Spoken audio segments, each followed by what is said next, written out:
Somebody didn't want the Gray State investigated, explored, and unveiled. That's why David Crowley is dead. He was the writer and director of one of the most controversial movies in modern history, and somebody didn't want him to produce it. What was so threatening about David Crowley and the Gray State concept?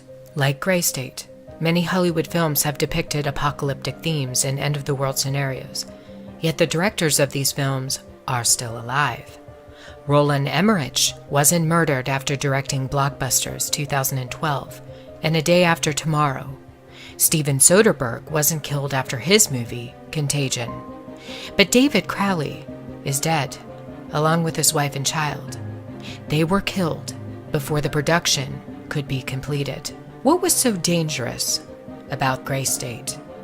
David Crowley claimed that his movie was based on real events, not Hollywood propaganda like you see in movies such as 2012. California is going down! God, you sound like a crazy person. The governor just said we're fine now. The guy's an actor, he's reading a script! So the Gray State is essentially an artistic representation of real aspects put into a fictional format. Once you open your eyes and start looking at all these trends like RFID, like martial law, like FEMA, like executive orders, you have to act within your own capacity to sort of, talk about this. A lot of people filter that into the political realm. A lot of people do other things like grassroots style. I mean, I'm a filmmaker, Danny's an actor. So we put our heads together and we started making a project that would act within our own faculty to portray that in a creative manner. So there's a story here.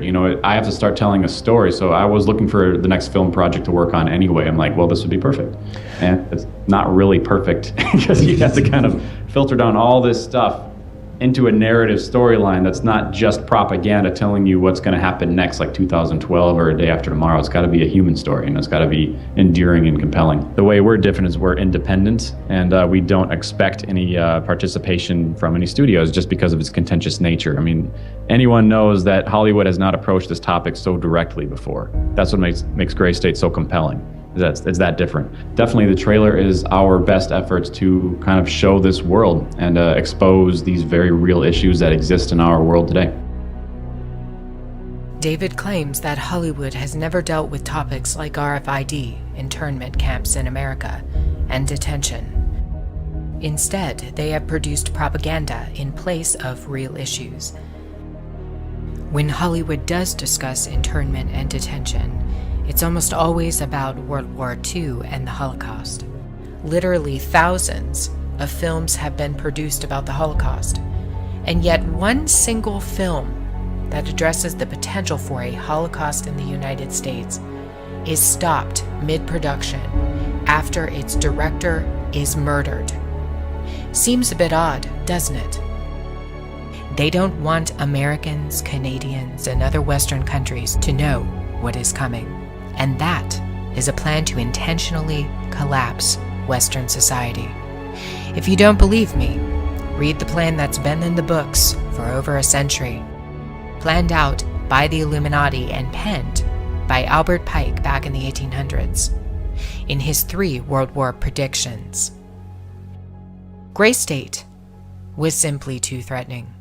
It revealed too much, not just the obvious points of what could happen with the collapse of a society, things like martial law, food shortages, and a provisional government. It goes beyond this. David knew a secret, and he left it inside of the trailer for Gray State, in plain sight. David Crowley used the Illuminati's favorite game against the notorious Cabal. It's a game they've played with the human race for years. They provide clues about the future to toy with us. They did it with 9/11. They've done it with other major catastrophes. It's called predictive programming. On occasion, though, they get outsmarted at their own game. What was David's hidden message inside the Gray State? And could it be the reason for his death? Perhaps the scariest part of Gray State's conceptual trailer is this character here, who appears to be operating a guillotine. David Crowley was very intentional in this frame of the movie. He added something that I believe he wanted the people to know about. Who is the identity of this executioner? If you look closely, you will see that this terrifying character is wearing something around his waist. It appears to look like an apron. The executioner wears a Freemason apron, complete with the all-seeing eye, the compass, and the 2 pillars. I do believe David Crowley is trying to tell us something. He is telling us that the organization behind the French and American revolutions, the organization behind the Italian Revolution of 1830, the organization that outlined a plan to overtake the Vatican in a document called the Alta Vendita, the organization behind the Trail of Tears and the deaths of thousands of Native Americans under Freemason Grand Master Andrew Jackson, the organization behind the Ku Klux Klan in the United States post-Civil War and its rebirth in 1915, the organization behind the detonations at Hiroshima and Nagasaki during 33rd degree Freemason Harry Truman's presidency. These are men with a radical revolutionary agenda throughout the entire world because they worship and follow a radical revolutionary deity. The first to have led a revolt against the Most High Lord. David Crowley knew something, and he was trying to warn the people.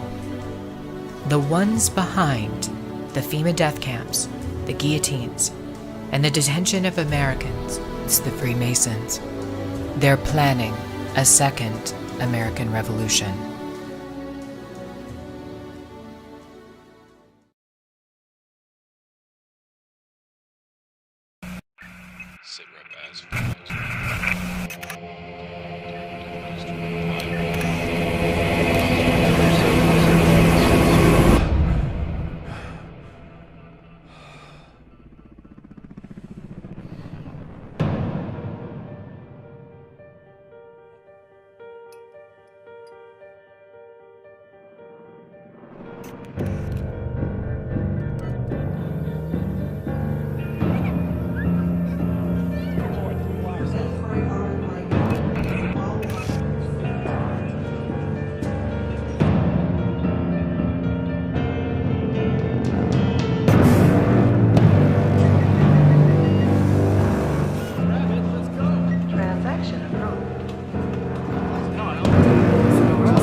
Last night I dreamt about how things were. Of every enemy of the state! And then I woke up here.